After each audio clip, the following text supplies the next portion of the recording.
Bien, pues el objeto de esta exposición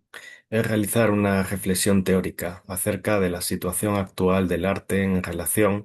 a la era digital y las consecuencias que tiene dicha situación para la didáctica de la educación plástica en primaria. A lo largo de la última década ha sido observable cómo los contenidos relacionados con el arte digital se han ido acrecentando dentro del currículo de educación plástica en la etapa de primaria. Ya en tiempos de la derogada LOMCE, el Real Decreto 126/2014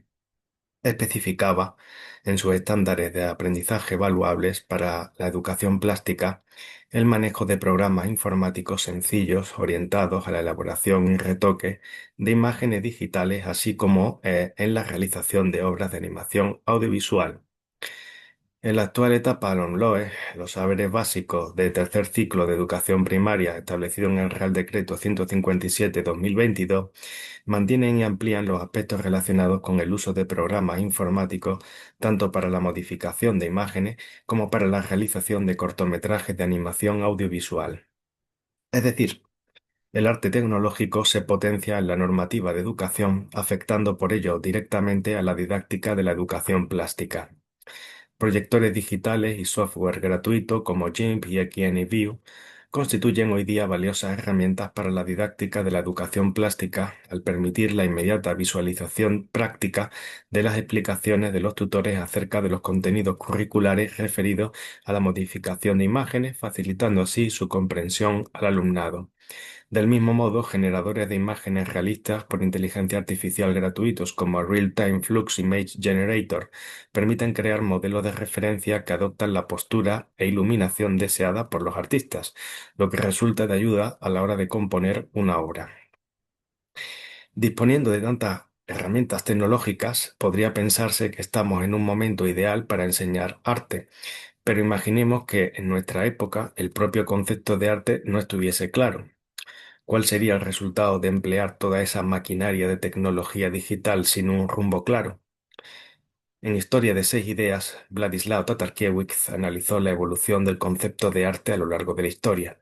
llegando a la conclusión de que en el mundo contemporáneo posterior a 1950 se habían perdido las reglas para definir qué es arte.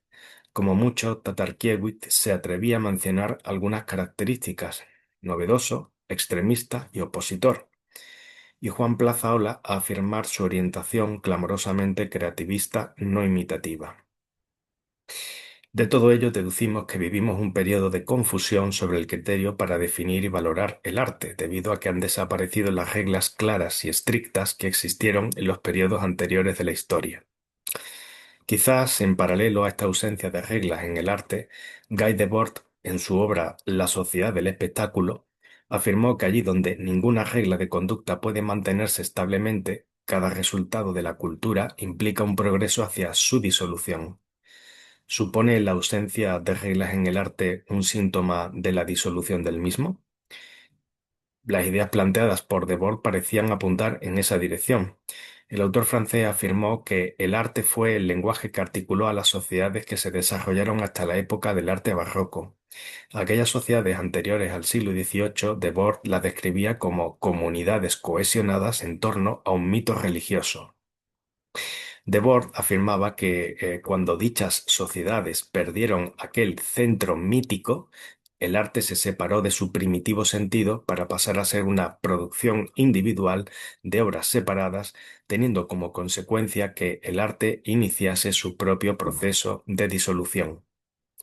La pérdida de esa función social cohesionadora del arte como lenguaje transmisor del mito trascendente en la comunidad es, según Guy Debord, el hecho que expresa el movimiento de descomposición moderno de todo el arte.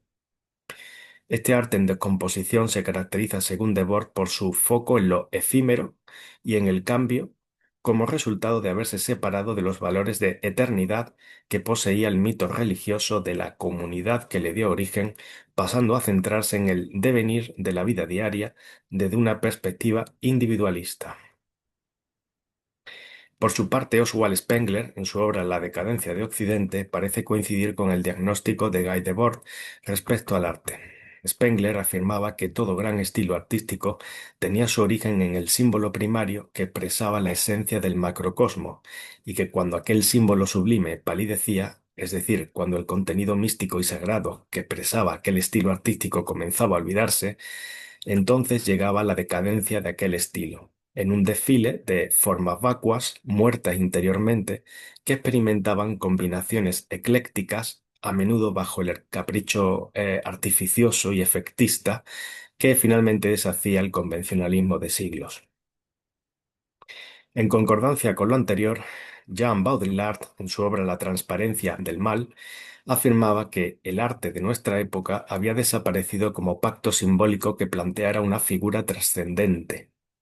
Decía que las obras de arte ya no tenían la complicidad secreta que constituye la fuerza de una cultura. Baudrillard explicaba en El complot del arte cómo la pérdida del significado originario que tenían los símbolos representados en el arte dejaba vacías a dichas imágenes para el mundo contemporáneo, pero también observaba que paralelamente se generaba en el arte un mortecino movimiento de inercia que lo llevaba hacia una simulación caracterizada por dos aspectos. El primero, la búsqueda de una perfección técnica en la imagen, que compensara el vacío de significado. La segunda, una profusión de imágenes que, a modo de simulacro, recrean y mezclan a las imágenes del pasado de nuestra cultura de manera amargamente irónica, ecléctica e insensata. Para Baudrillard, este simulacro en el que está inmerso el arte conduce finalmente hacia la realidad virtual, a la cual describe como careciente de toda capacidad de ilusión creadora de contenido. Para Baudrillard, la realidad virtual es una ilusión recreadora que pretenderá sustituir a las imágenes originales del arte por las imágenes vacías de contenido en las que degeneraron cuando su significado fue olvidado. En palabras del autor, escritas durante la década de 1990, y cito: por no ser capaces de afrontar el dominio simbólico, nos sumergimos hoy en la ilusión desencantada de la profusión, ilusión moderna de pantallas e imágenes que proliferan. Vamos cada vez más hacia la alta definición, es decir, hacia la perfección inútil de la imagen. El apogeo de estos esfuerzos es la realidad virtual. Y concluye diciendo: el arte contemporáneo intenta, como todas las formas que desaparecen, reduplicarse en la simulación, pero no tardará en borrarse totalmente, abandonando el campo al inmenso museo artificial y a la publicidad desencadenada. Bien, pues a modo de cierre y conclusión, querría retomar este concepto de simulación sustituidora del original y observarlo en las tecnologías digitales aplicadas al arte. Hoy día no parece improbable que la inteligencia artificial pudiera eliminar puestos de trabajo que antes ocupaban artistas debido a su menor coste económico, así como a su mayor rapidez y eficiencia. Esa ha sido ya la experiencia de la que han dado testimonio artistas conceptuales como Reid Southern. Por su parte, Antonio Flores Galea, profesor de inteligencia artificial en la Universidad Francisco de Vitoria, afirma: en 2023, IBM anunció la suspensión de contrataciones en determinados departamentos con el argumento de que hasta un 30% de las tareas administrativas podrían ser sustituidas por sistemas de inteligencia artificial. Las profesiones más creativas también empiezan a verse afectadas por el avance de la IA. La generación de contenidos, la edición de imágenes, la producción musical son solo algunos ejemplos de áreas donde las máquinas están demostrando una capacidad de aprendizaje y ejecución que desafía y a veces hasta supera el papel tradicional del ser humano. Y cierro la cita. Jean Baudrillard ya expuso en obras como Simulacro y Simulación y también La transparencia del mal que una vez las imágenes pierden el significado original, trascendente y metafísico que impulsó a los artistas a crearlas, dichas imágenes acaban siendo sustituidas por su simulacro. Me pregunto si ya hay indicios de que dicha sustitución esté ocurriendo igualmente con los artistas, cuya función originaria de expresar la creencia colectiva en una realidad profunda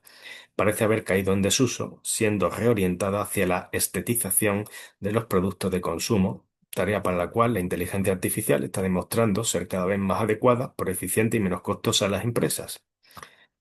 Decía Baudrillard, y de nuevo una cita: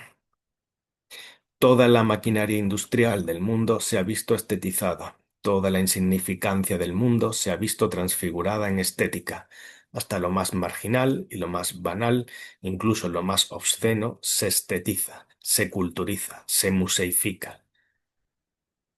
Bien, pues al perder este centro trascendente, algunos artistas ya están siendo sustituidos por la inteligencia artificial,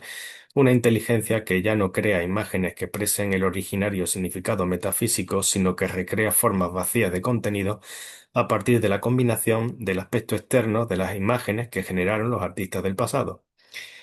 A partir de los puestos, considero que en paralelo al empleo y enseñanza de herramientas tecnológicas útiles para la didáctica de la educación plástica, cabría plantearse si debería la educación artística ocupar una parcela de sus tareas a investigar y recuperar el perdido significado trascendente que llevó a los artistas del pasado a crear las imágenes de nuestro arte occidental. En caso de lograr recuperarlo, a partir de ahí quizás en un futuro podrían sentarse las bases para establecer un concepto de arte reglado afín a una sociedad occidental del siglo XXI, de nuevo cohesionada en torno a una idea metafísica.